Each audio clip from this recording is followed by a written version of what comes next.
I've been fired from 3 gyms for different reasons. I've worked at big box gyms like Lifetime.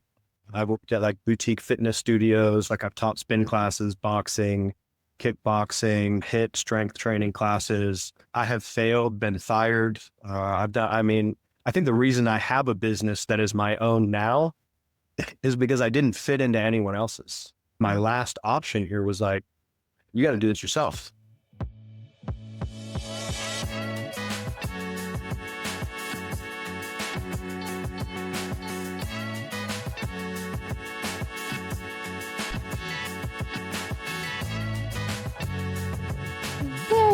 Come on, welcome all to your space for everything empowerment. I am your host, Tariq Williams, and not only I am Vision of Hope, but you know what it is. We are Vision of Hope. This is a we thing here. Come on now. Come on now. It's not just about one person, it's about all of us lifting each other up, making it happen every single day. So be sure to continue checking out the podcast, like, subscribe, all that good stuff. But today on this episode, I am not here alone. I am here with a personal trainer, business owner, my fitness partners, Ryan Andreas. Thank you so much for joining us, man. Yeah, man. Good to be here. Appreciate you having me.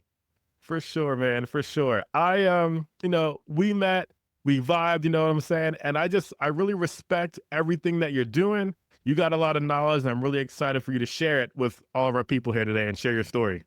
Thank you, man. Yeah, man. I'm pumped to be here. Dude, Orlando was just awesome for you and I, right? I mean, like it was one of the things that stuck out, just kind of chilling and just bouncing ideas off each other. So just pumped to be here and continue it. And so I gotta say, it's one thing to meet somebody virtually, right? Yeah. But it's another when you meet that person in person and you connect and you realize you guys we're way more alike than we realized, and we definitely it's a friendship now for sure. And I'm really happy to say that. It made Orlando mean all the world to me. So we're gonna share your story, how you built your amazing business, the connections you've made, how it's grown, why fitness is important to you. And so language is really important to the podcast. And so if there's one word describes why fitness and health is so important to you, what would that be?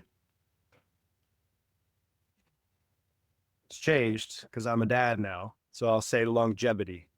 Okay. And I guess longevity kind of speaks for itself, right? Being there for your family, being able to provide and make sure that you're okay. I think a lot of times people don't realize, like, we want to give to everybody else and do what we can for other people, but if you're not okay, how can you show up for somebody else, right?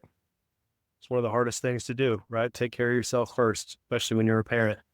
I feel that. I was just, it's funny. Before we got started, I was just playing with my little man a little bit, and we were like singing, and he was smiling, and we were just having a great time. So when I think about that longevity, I think about creating something special for him. So, that's a fact. Wow. I really empathize with that quite a bit. Yeah.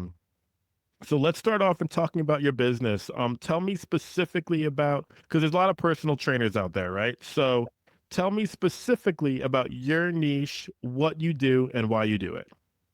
Yeah. So again, this has changed over time, but right now, and for the last probably 8 years, I have coached women with PCOS, Hashimoto's, diabetes, hypothyroidism. So really specializing in any type of hormonal imbalance that is just making it a little bit more challenging for women to lose weight or reach just their overall fitness goals. So really just hormonal stuff. Is that because you saw a void, you saw a need? That's very specific, because a lot of parts say it's like, oh, like I just help lose weight, but you got very specific there. Do you feel like there was a void in the industry with that? That, and there was a void in my business, right? So like I had to fill a need for myself, and then I had to fill a need for industry. So I think like before I really became serious about coaching and it was like a full-time position for me, I was just kind of someone that helped everyone, which turned out to be somebody that helped no one. really had to define like where I wanted to be, what I was good at, and like where I felt like I could help people the most. My wife is diabetic. I've been around women with PCOS for a really long time, worked with, them one-on-one and in some other different things that I've done. So I felt like that was a place where I could succeed in helping other people probably the best. Okay. So it's interesting. Hyperthyroidism, PCOS, Hashimoto's. You know what's interesting? And maybe this is I don't want to say the word corruption, but maybe my lack of understanding, or maybe this is just society, right? I feel that when people hear all the hormonal issues that you just said, they go straight to the medicine cabinet. So tell me a bit about your strategy, about how you do this, and then we'll start going into your business and how we got there. But tell me a bit about how do someone's listening to this right now that struggles with Hashimoto's, right? What's the advice? How do you assess it? Where do we go? Yeah, I mean, you can tie in the medicine cabinet right back to where we started with longevity, right? I mean, anything that you're going to do that's outside of just the norm, what's natural, is going to bring down longevity, right? I mean, we're putting in things to your body that are foreign, that aren't meant to be there, is going to have an impact on your life. So any way that we can do things naturally through food and exercise and just the way that we were made to be, that's where we want to be, right? I mean, now there are certain things that you're going to have to do where medicine will be a requirement, right? Like my wife being a type 1 diabetic, she is dependent on insulin, right? She has to be taking that. Her body doesn't produce any, but factors outside of that we can control. And I think people gravitate towards those things sometimes a little bit more often because they're easier, more accessible and convenient. But if we can reframe people's mind and bring them back to longevity, which is the goal, should be the goal of this entire thing, right? Hiring a trainer, getting healthy, the goal typically is longevity. Then, we need to show people that there are things that you can do that are accessible to absolutely everyone, that are natural, that are, meant for us, there is a right way and a wrong way if we're talking about medications and we're talking about, more of a holistic approach. Yeah, yeah. I wish there was more that we could do, and maybe it's just like living a life that speaks to this. But I think so often, so like for example, right, when it comes to, and this might not be the best apples to apples comparison, but with my loss of eyesight, I think a lot of times eye doctors or what have you feel bad for me, right? Eye doctors are worried about what next is going to look like. Eye doctors are upset that they can't solve and cure my eyes versus finding ways for me to live with it. Okay, this is what's happening now. There are ways for you to still be independent, but the eye doctors aren't telling me that, right? All they're telling me is the fact that my life is not going to be what it could be because I can't see versus finding blind mentors for me. It does. I think it does translate to health and wellness because when people come into a program like ours, like we don't want to change everything that they're doing, right? We don't want to, we want to take what they're doing and just find a better way to do it. Right. So I think that sometimes that idea gets a little bit conflated with like everything that you're doing is wrong. Like, let's overhaul the entire thing, flip your whole life 180 on its head. And that freaks people out. Right. That's why people either don't start or they quit because it's just too much. And it doesn't have to be, right? We can really just start by just pulling back a couple layers, taking the really good things that people are doing, because everyone is doing at least one or two really good things for themselves. We can just double down on those. And we can see some really, really good improvement from just making some small changes. Have you ever heard of the restaurant True Food Kitchen by chance? No. Okay, so we have one in Tucson. I think there's one in Phoenix. I think we eat different in South Carolina than you guys do with pig. So it's funny. So there's this doc, and I didn't even know that he was from Tucson. So True Food Kitchen is a national chain now, and it's this doctor who created this restaurant, and he started in Phoenix. And it took him until I think he started this restaurant chain in like 2011, 2012, something like that. He didn't get to Tucson until 2023, even though he's from here. But he speaks exactly this is not sponsored, but he speaks exactly to what you just said. And I ate there for the first time a few weeks ago, and I was like, wow, favorite restaurant. Yeah. So I don't know if you guys have one. It's probably in Charlotte, so you Okay. should check it out. You should check it out for sure. Yeah, it's a lot of barbecue and Southern food down here. Hey, I lived in Louisiana for a couple of years, so I like some. Well, I guess it's more Cajun Louisiana, I guess, but I like some good barbecue myself. But I digress. Good food, but I digress. So you have been able, with your passion for fitness, have been able to develop a pretty successful business. Mm. Did you go to college, and was that how you were able to succeed in that and get your degree? I'm a college dropout. Oh, okay. So this is always what I have wanted to do, train and help people get healthy. I think when I was in college, I saw myself taking a different path. So a lot of things that I've done have changed. I knew I wanted to be in this space, but I didn't think that I'd end up in PCOS, Hashimoto's, hypothyroidism. Really saw myself more training like athletes. But yeah, man, I mean, I went to college for exercise science, kinesiology. I did not finish my degree. I'm about 9 credit hours away. I don't know if I would have went to college initially if it wasn't for kind of the structure that my parents had set up for me, which was like, I mean, I feel like our parents are probably about around the same age, and it's like that maybe the last generation that is like, you go to high school, you go to college, you get a job, you get married, you have kids, and this is kind of the timeline of your life. And I think up until I was about 21 or 22 years old, that's really like, that's the path that was laid out for me. So that's what I was following. And it wasn't really until I started getting some work experience in different gyms and other things to realize like, maybe that's just not the path for me. I mean, my brother's a principal, my sister's a doctor. Wow. So that path for them, it makes sense because you need those things, right? You need like the classroom education, you need like, you have to do those things. But in my profession, I just don't, there's a lot of different ways that you could do this. Wow. Okay. So I didn't know that part about your brother and your sister. Are they older or younger? My sister's younger. She's an ER doctor in South Carolina. And my brother is, he started as a teacher. He lives in China now. He teaches English in China. Okay. Wow. Okay. Okay. So your siblings are doing those things, and I don't know how long it took you to build your business and get to where you're at, and we'll get into that here in a little bit. But um, for my audience here, they know that my word of the year is failure.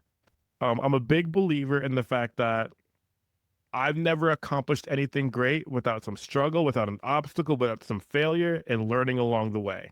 Yeah.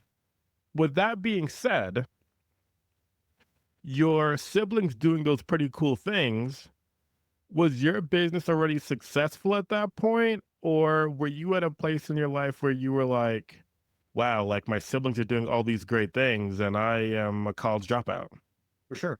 Definitely hit that. And my sister's 5 years younger than me, right? So it's like, I was even feeling that from someone that was on a timeline 5 years behind me. Wow. So yeah, I felt a ton of that. I think that's a great word of the year, failure, because dude, I have failed, been fired. I've done, I mean, I think the reason I have a business that is my own now is because I didn't fit into anyone else's. Mm. Mm-hmm. My kind of my last option here was like, you got to do this yourself. Yeah. Right. You said you've been fired. So, well, what were you doing then? I've been fired from 3 gyms for different reasons. I've worked at like, big box gyms like Lifetime.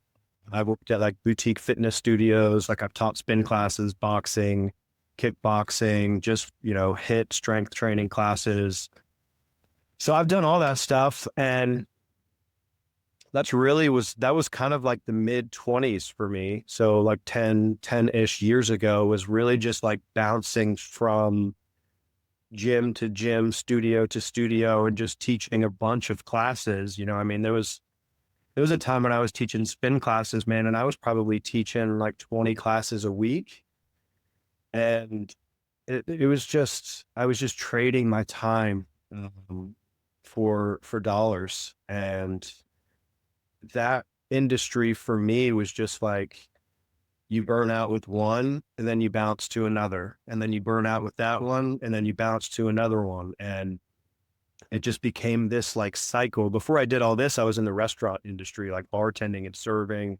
And the fitness stuff became very much like that cycle to me of like, Mhm. you're waking up and you're doing the same things every single day, not like really fulfilled. It's just, I didn't want to wake up and have everything that I was doing be like extremely predictable. I think that's where like some of my burnout came from. Obviously, I didn't want to work in a restaurant forever. It's just not what I'm good at. And then in the gym setting, I just was not fulfilled with what I was doing because everything I was doing was so predictable. I knew exactly what my day was going to look like when I woke up. I just don't work like that. Mm-mm. Yeah, yeah, yeah. It's funny. I and I'll probably do another episode on this, but like I'm not a big I really don't like how people say, oh, you got to get this morning routine. And if you do this specific morning routine every single day, you will have X, Y, and Z results. Like it's the perfect way to live. Like your routine has to be perfect for me. And that just couldn't be further from the truth. Yeah. No, I mean, I built a 7-figure business and I do not make my bed. And so I don't think that that is a prerequisite for your success in business. I don't read a book every week. I don't make my bed. I don't do some of the things that you hear. Now, again, that does work for some people. I am just not one of them. It's funny that you say that because I'm sure we've probably come across some of the same things, right? Like, oh, like if you make your bed every morning, you will be a amazing person and everything will start working out for you. And for some people, that does deliver clarity, right? Mom, if you're listening, I did make my bed today. Uh, Couple throw pillows, probably some toys on there now for you too. that's true with the little man, right? No doubt, no doubt. Um, But you're right. I completely agree. And that's a lot of the big things that I discuss in my coaching, right? Like my plan, like when I work with somebody one on one, I'm getting to know them and then we're understanding what clarity looks like for them. It's not cookie cutter because every person is different. Yeah, and I mean, it's like for the person that that would work for is probably the person who just like needs some focus and some structure, right? Like I'm a pretty self-motivated person and making my bed does not motivate me more, right? But like to follow in some steps in the morning, I see how this could start to create some discipline for people Yeah. who get to the next thing, right? It's like it's a checklist thing, right? My wife is like that. I just don't work that way. Like I want to get up, I want to get out of my bed and I want to go and sit at my desk and start talking to people or making connections. And like that's where the value is for me. Hmm. Hmm. Yeah, I feel that for sure. Some people just need that structure and whatever that looks like. And once again, life, my coaching, just in general, like none of these things are one size fits all. You really got to meet people where they're at. And so, as I'm hearing your story, you're saying that you're self motivated, and I got to say, it's got to take some motivation to not give up because you dropped out of college, fired from gyms, etc. You thought you were at the place, but then you were burning out. At what point did you create your own business? Like, and you said you have a 7-figure business. That is crazy. Let's go. That's dope, man. Congratulations. Uh, um, but Yeah. then, so tell me, what was the catalyst? Like, when did this all change? How did this happen? Yeah, I mean, definitely haven't always been self-motivated, right? I mean, I'm at Yeah. the point now, I probably at 10 years ago, I should have been making my bed. You know what? But I didn't have the structure and I didn't have those things set up for me. I feel like I'm at a point now where I'm, 8 to 10 years into running my own business where like I know what I need to do, but I definitely didn't wake up like that one day. Mm. Uh, for me, it was, I think like the biggest change when I started to see things happen was like, oh, my friends don't listen to this, but I had to get rid of some friends, man. Like, Mm. well, the social circles that I was in were really keeping me in the space that I was in, right? There was just no room for growth with people who weren't growing. Wow. Wow. So when I changed my social circle, and at first, man, that no one wanted me in theirs, so I had to buy my way in. Right now, I'm at a Yeah. point where like people invite me in and they want me to be at the table, but at first, like I didn't have much to contribute. So I had to buy my way in, right? I mean, the first coaching program I ever did was $25,000 and it was the last amount of money that I ever had. But I knew how important it was going to be for me to just change my circumstance and change my circle, or else I was going to just keep doing the things that I was doing that were really leading to nowhere. Mm. Mm.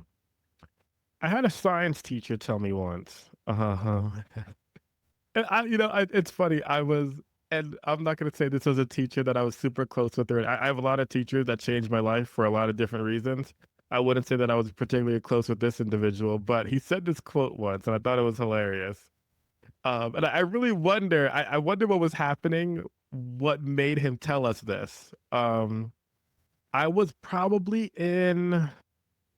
I want to say it was ninth grade, eighth or ninth grade, one of the two, right? Mhm. And just randomly, he goes, I have a quote for you guys. And we're like, all right, whatever. You know what I mean? Whatever eighth and ninth graders do. And he goes, you can pick your friends and you can pick your nose, but you can't pick your friend's nose. My mom used to say that to me. Oh, really? That's hilarious. That's so funny. Yeah, my mom used to say that to me. Wow. There you go. So, so, okay. You're becoming self-motivated now. You're getting the coaching and everything like that. You've built an incredible brand on social media. Um, Tell us a bit about some of those transition things that happened and how you were able to start building your following. Yeah, I mean, I think there's a couple that really stick out. Like the first was when I hired a coach, right? I mean, I think like what made the change want to happen was probably getting fired from all those different places, bouncing from gym to gym. I was finally like, okay, what you're doing is not working, right? So it's like I need to seek outside help to do some things that I just don't know how to do, to bypass mistakes that I don't know I'm going to make, but someone else probably does. And because I really think that's essentially what you pay for with any type of coaching is speed and bypassing mistakes. Right? Everything else, the education and all that, you can get. I mean, there's so much out there now. You can get that stuff on YouTube, but it's the accountability of doing the things that you're setting out to do and actually executing those. So the coaching was the first thing for me. Meeting my wife was probably the next, Mm. then kids after that. So like, I feel like I just started to compile responsibility and I didn't have any before. I wasn't responsible for anything except for myself. I didn't have like a really high self-worth. So there wasn't a ton of action because I had no responsibilities. Mm. Mm. So then you join a coaching program and now you're responsible for showing up for everything, doing the work that you said you're going to do.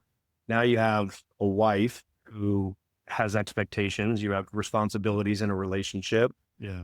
On one kid, I got another responsibility. Now I got two kids, I got another responsibility, right? So everything that you do just starts to become bigger than yourself. And there's just a lot of power in that. And I did not have any of that before. So everything I did before was very self-serving. All of my relationships were pretty transactional. Mhm.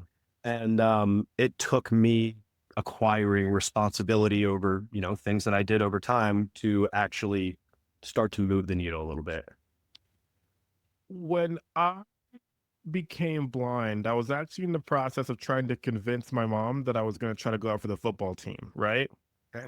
But then I lost some of my eyesight earlier in the year, and then towards the end of the year, about on August, September, we realized that I was losing eyesight in my right eye. We thought it was because I got elbowed in my eye playing basketball. 7, 8 months later, I'm trying to figure out how I'm gonna plan to sign up for the football team, right? Convince my mom, who didn't let my older brother play either, right? And so I'm like, okay, one of my best friends is gonna play, so that's how I'm gonna get in and be able to play. As I'm trying to scheme for this, my left eye starts deteriorating a little bit, and we find out later that it's a genetic disorder and it has nothing to do with getting hit in my eye. I bring all this up to say I no longer could join the football team. But with that being said, I was like, I want to stay active. I want to do something. Granted, I'm kind of giving the long story short version of this because I didn't just wake up one day and say, "Oh, I got to keep on doing something."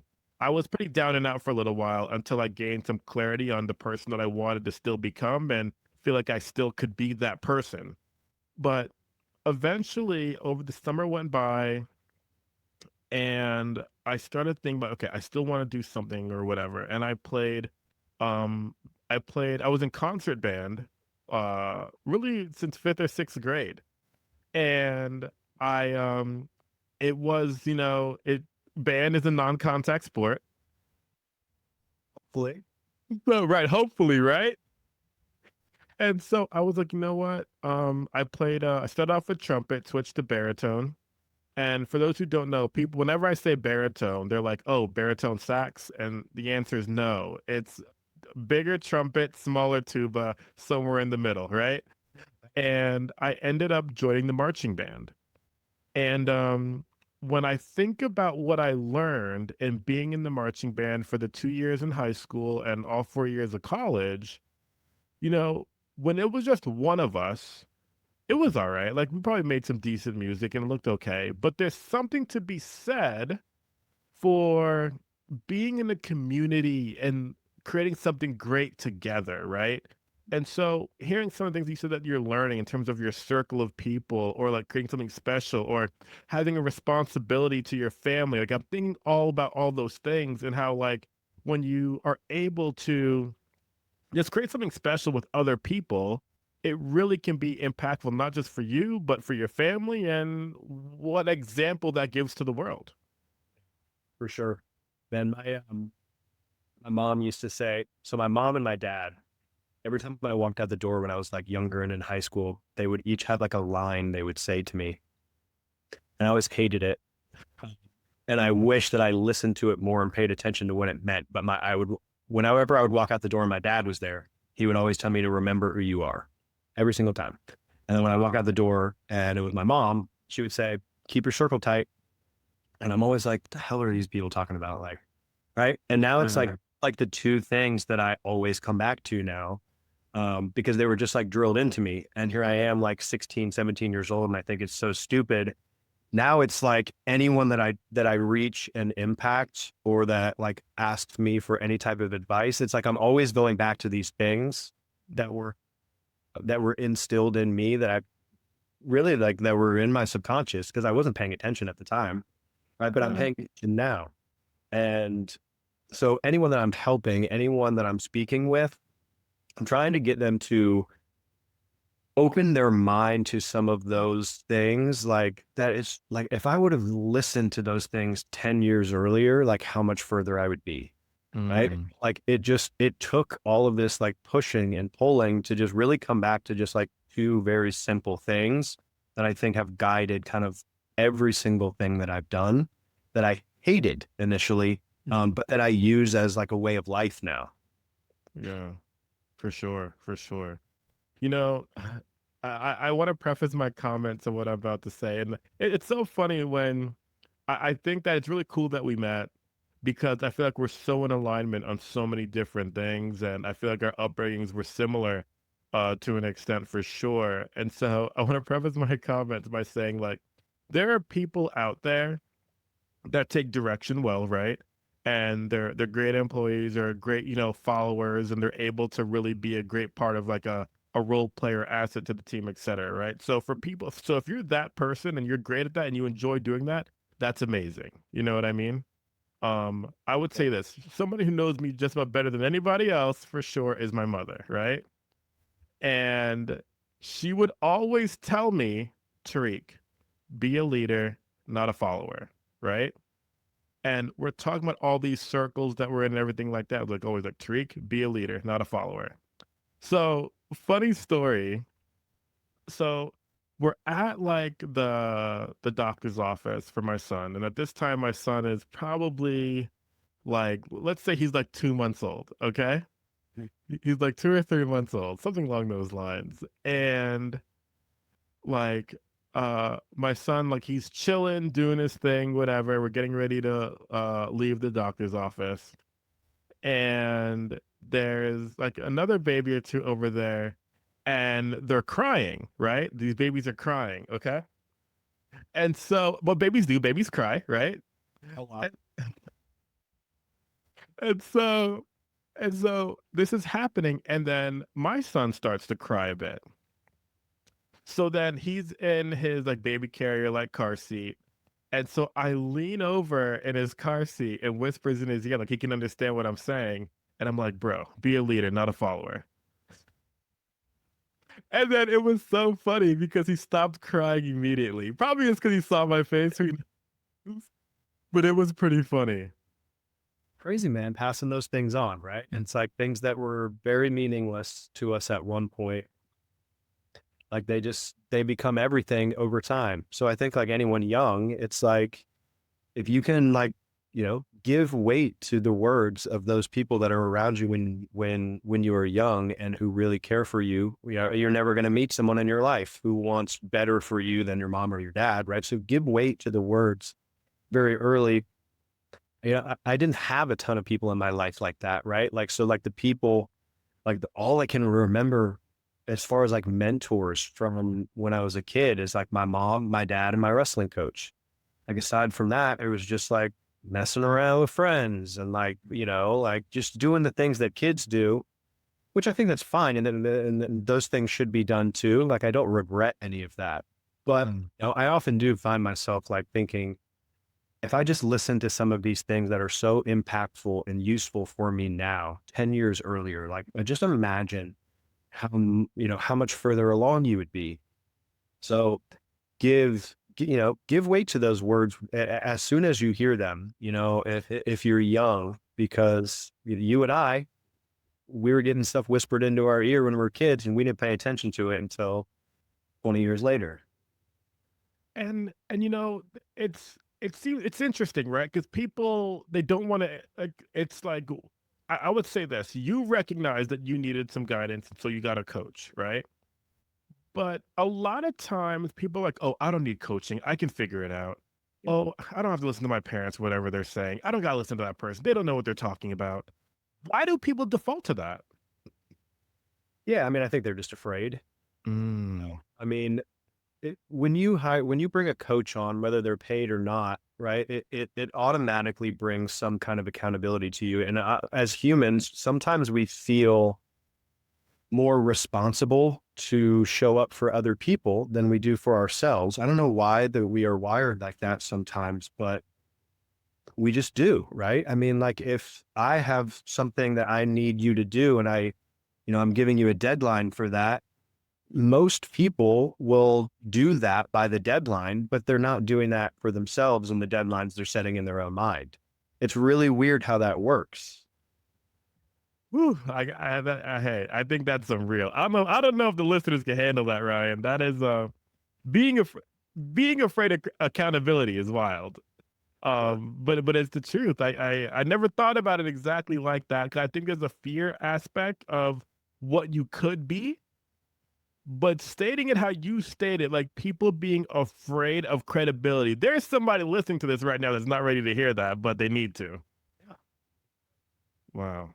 All right. So then what do you believe the antidote is? What is the cure for someone that is afraid of accountability? I don't know. What's the cure for the fear of heights? Mm, mm. I would say getting out there and doing it, exposing yourself out there to it, right? Get on the roller coaster. Get on the roller coaster, right? Exactly.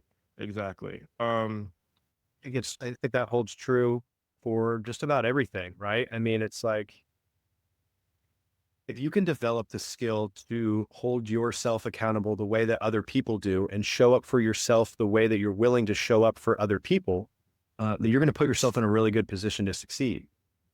But just not a lot of people can do that. And that's what we talked about at the beginning, right? It was taking care of yourself first.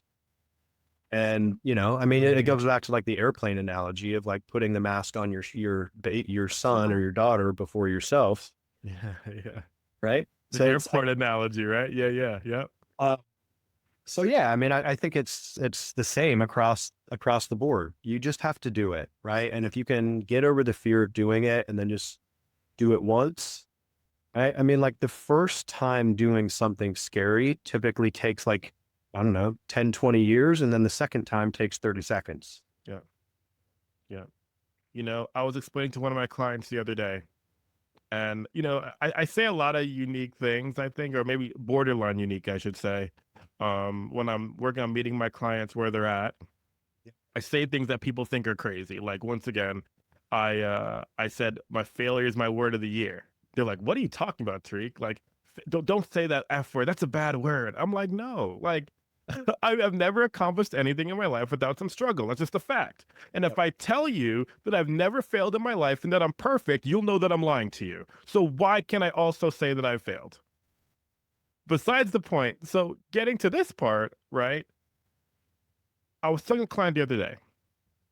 I said to them, things that are hard don't exist. Like, and to some capacity, it does. But when I'm talking about when you're getting to a goal, when you're working towards the dream, when you're trying to get to another level in your life, hard things don't exist. And the reason why hard things don't exist is because it's not that they're hard, they're just new.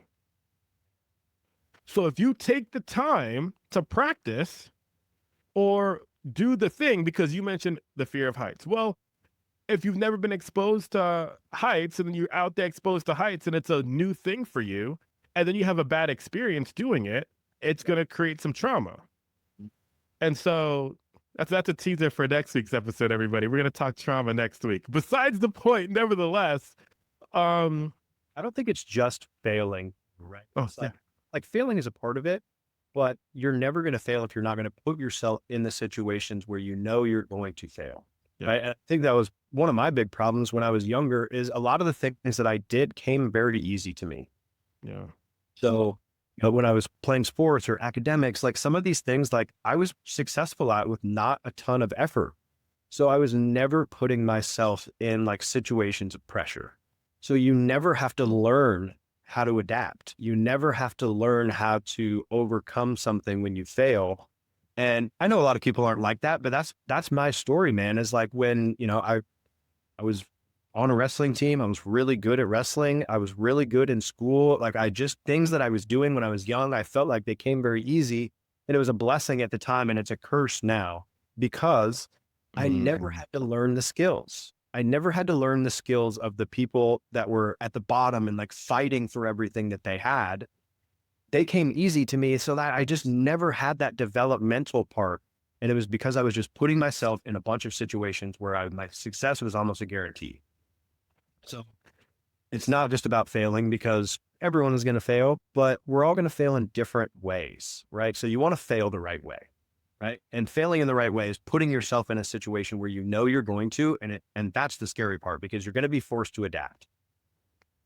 Before I started coaching and had the podcast and everything, I exclusively worked with only blind people. And I taught blind people how to travel independently was one of the main classes that I taught, right? It's called orientation and mobility.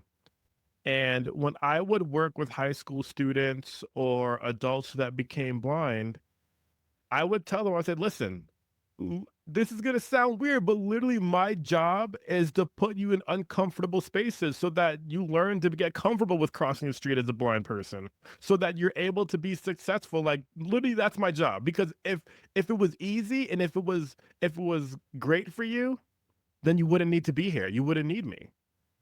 And so I'm going to put you in these uncomfortable situations a bit so that it stretches you. So like if I'm not stretching you, if I'm not challenging you, I'm just wasting your time. Sure. So Ryan, I am a strong believer that the person that you are, and hearing this, and this might sound like I'm gassing you up a little bit, but Go for like it.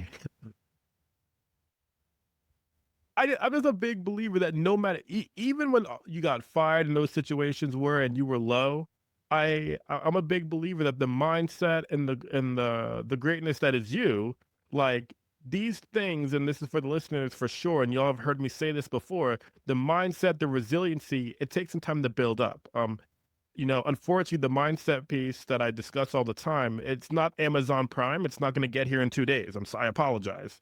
Yep. But the thing is, there's something to be said for the resilience that you had. And I believe that no matter what, eventually, just hearing what you have to say now, that no matter what, you would have been successful and create this 7-figure business that you were discussing before. Um, I'm going to use that Amazon Prime one, by the way. That's a great little. there you go. There you go. People are hitting their fitness goals over like a span of a week. I'm pulling out the Amazon Prime analogy for sure. Hey, there you go. There you go. Now I'm in my back pocket for later. That's it. That's it. Oh, you're right.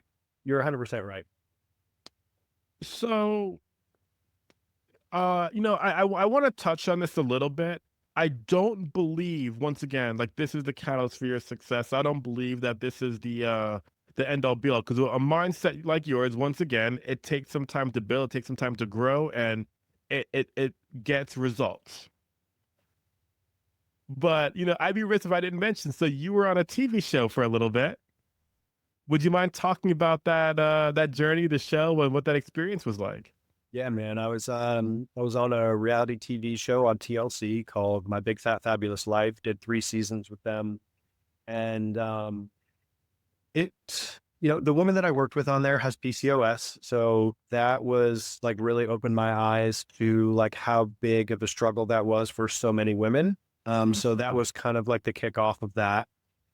And it was an awesome experience, man. It was there's some things that I didn't like about it, but obviously like from a business standpoint, I mean, there's nothing better.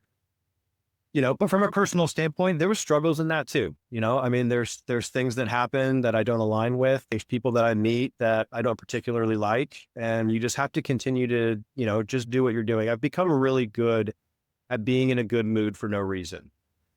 It's it that, and I think that when I was young, I was really good at being in a bad mood for no reason. And it's one of the best shifts that you've ever, that, if you could be in a bad mood for no reason, then you can be in a good mood for no reason. And it's a really small shift. It's in a really small frame, but I've become very good at just being in a good mood for no reason and letting things roll off my shoulders. So the opportunity of a TV show for me, even though I wasn't really in alignment, like socially with the people that I was working with, I was good at just being in a good mood for no reason and making the most of the opportunity. And a lot of them on there called me an opportunist, and I don't put a negative connotation to that, because like I do seek opportunity, and I do make the best of things that come my way, because I am good at being in a good mood for no reason.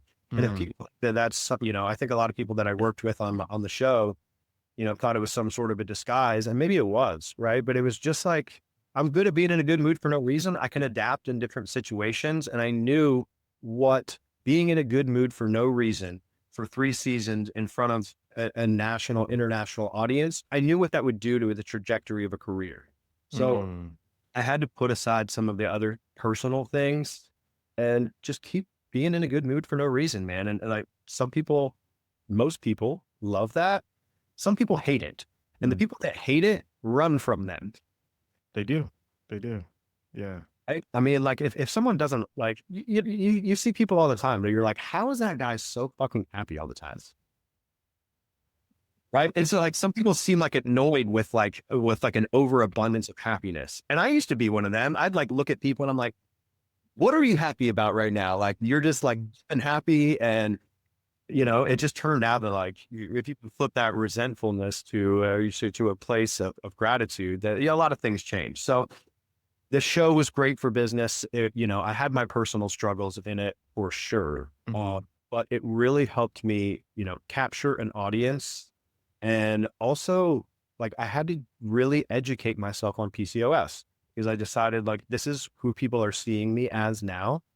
And I'm really going to miss an opportunity to help a lot of people if I don't really educate myself on the effects of PCOS, how it affects weight and overall health, and coming up with a solution for it.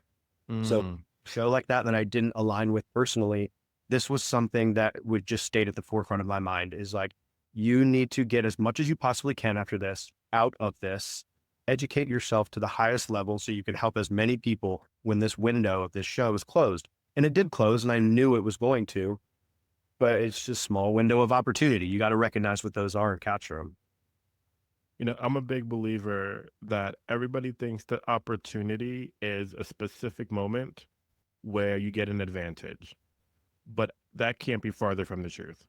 I believe that opportunity is any moment, every moment. You got to put yourself out there and take advantage of your moments. And you spoke to that even a lot earlier when you said you wake up in the morning, you start hopping on the computer, start making connections, working on your business or what that looks like, right? I think that, and that's an opportunity. You could have chose to not do that. You know what I mean? You could chose to do it. You know what I mean? And Yep. so I think taking advantage of your moments and your time, we're not promised tomorrow. And so I think it's something to be said for that. And I love that. Taking advantage of your opportunities, but recognizing that every moment is an opportunity.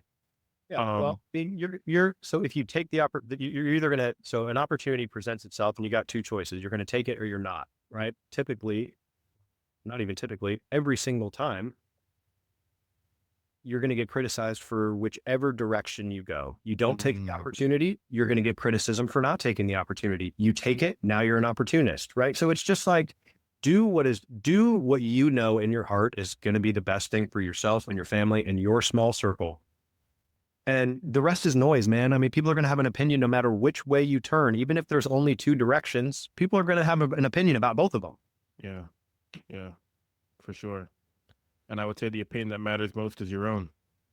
Yeah. So, I mean, I knew going on to a show like that, you're putting yourself out there for criticism, right? Mhm. Like people dig into your life. They look for things that you used to say or how you used to act or whatever.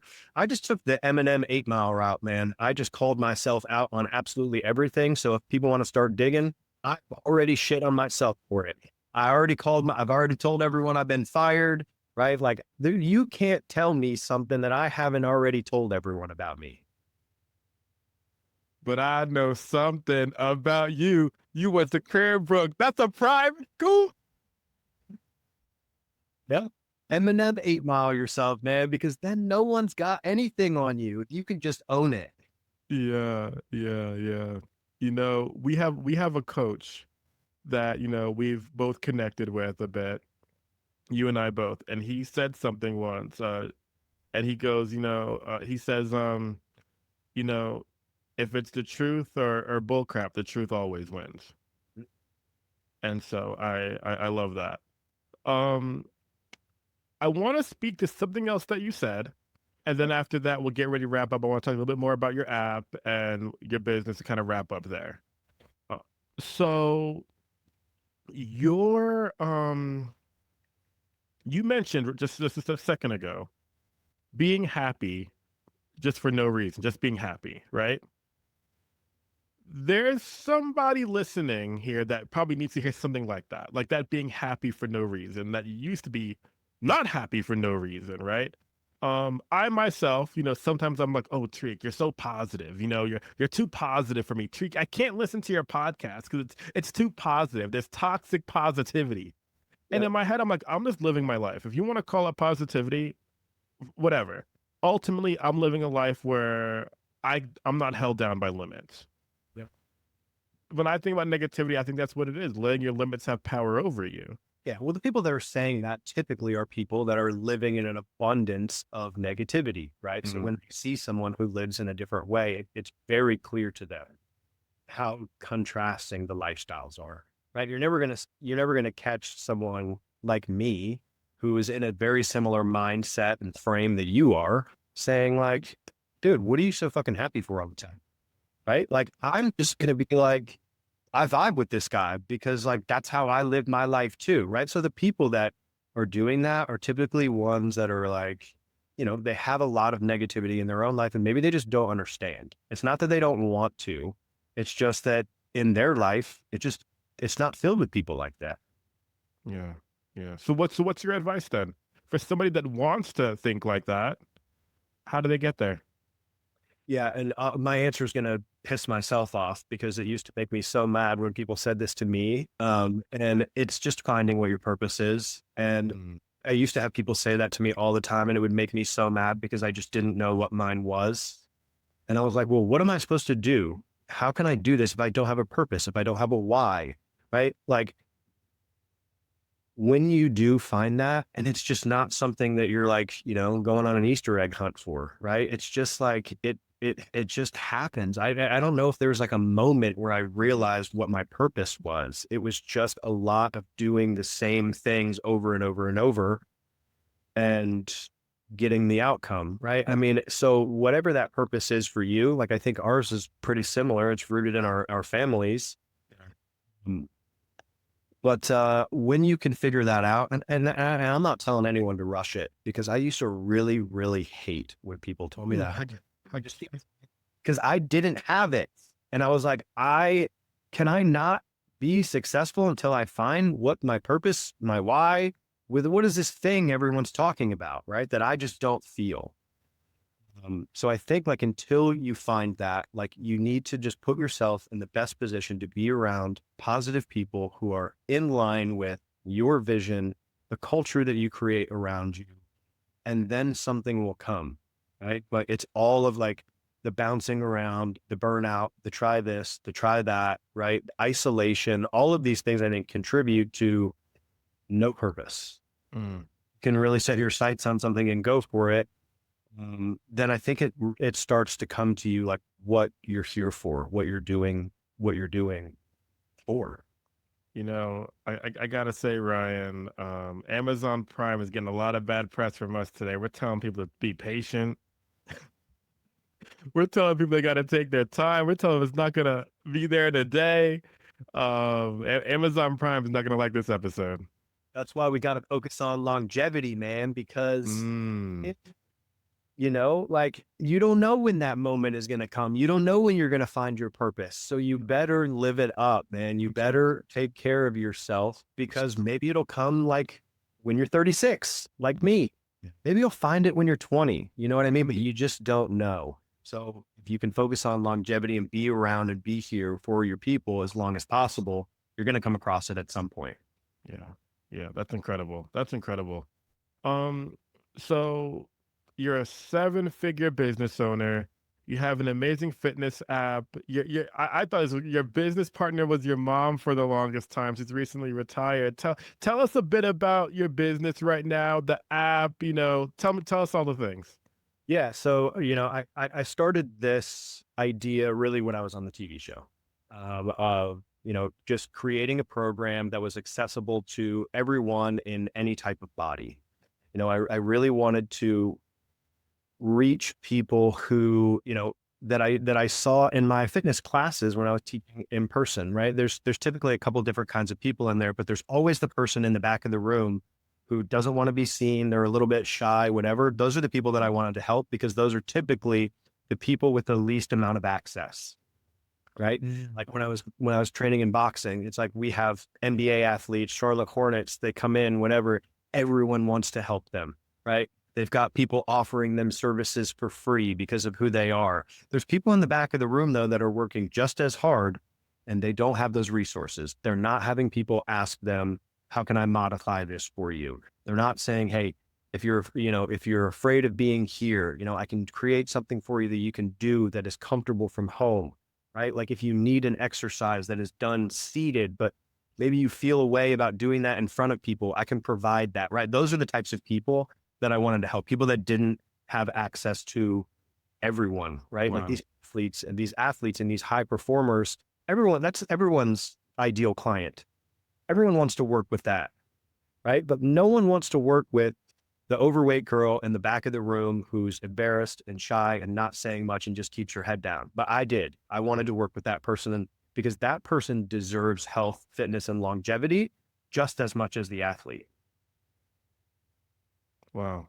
That's awesome, man. And So yeah, so I mean, to answer your question, it's like, yeah. you know, and when I started this program on that TV show, it was to help people who weren't being helped or who didn't know how to ask for help, or they just didn't have the resources. They didn't know what to do, and they felt stuck. So, you know, I started a program. It was $20 a month, and I just created videos where people could work out right alongside of me and just copy my form and follow along and offer modifications for people maybe who are at a point where they can't stand yet, or, you know, maybe like they have injuries or whatever it may be, or maybe they feel like they're too old and it's too far gone. Whatever it was, I wanted these people to feel like they had a place where people believed in them and then they could get to the point that they wanted. So we started it with that.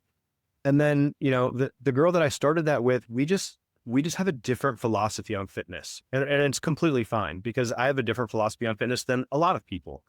But I just saw for the longevity of my business, I needed to go in a different direction.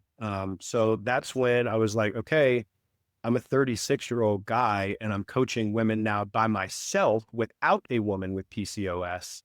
That is really kind of like the missing piece, right? Is like, I'm 36. I can never have PCOS. And, you know, like I needed a relatable person. And my mom has been in the fitness industry for as long as I've been alive. You know, she's a former pro bodybuilder, and I wanted her to be the face. I wanted her to be the person. We always say this to each other. Being on the show, I had a big audience. I was the person that got people into the program. She was the people that kept them. Mm. Mhm. And I needed that person to, you know, be the mom, to be the nurturer, to be someone that, you know, can have some of those tough conversations that maybe they don't want to have with a 36-year-old guy. So I had to have that other component. And there wasn't, obviously, this was a very obvious choice for me. And that switch from old business partner to my mom it was the best decision I ever made. I mean, we blew this thing up, man, because we were so in alignment with how we saw fitness and our vision for helping people that it was just a freight train when it started, man. Like we just set out to help as many people as possible. And, you know, she's not fully retired, slowly stepping. I don't know if she'll ever be fully done. It's just how she is. Mhm. But it has been freaking amazing working with her and building something like this together. You know, I mean, she's been a trainer and a coach for her whole life. And I know this has been a dream of hers too, to help people at the scale that we are. So like selfishly first, that was everything for me, right? Like that was a successful program to me, money aside, was that I was able to create something alongside of her that I know was like fulfilling one of her dreams, and that I was a big part of that for her. So like that is super special to me. And it's the reason that we were very successful. Mhm. Wow. That's such a great story, man. That's awesome. That Thank you. is, yeah, yeah, yeah. I gotta say, man, I think of you as such an example for me and what I want to create and build. And it's so great to hear that story. And I know you're only going to continue doing amazing things with your business as it continues to build and create so much impact for that woman in the back of the room that's afraid to be at the gym, right? Yep. So tell us a little bit about the app, the 24-minute workouts. Go through that a little bit with us.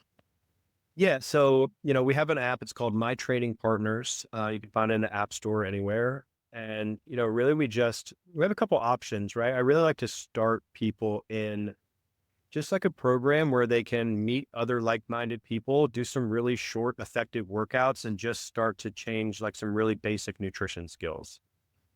Once they have that established, we do have a one-on-one program where we dive into things a lot deeper and really work very specifically on people's goals. But we have a lot of success with the people that we coach who typically are beginners. Um, I record a 24-minute workout every single day. The program's called 24 by MTP.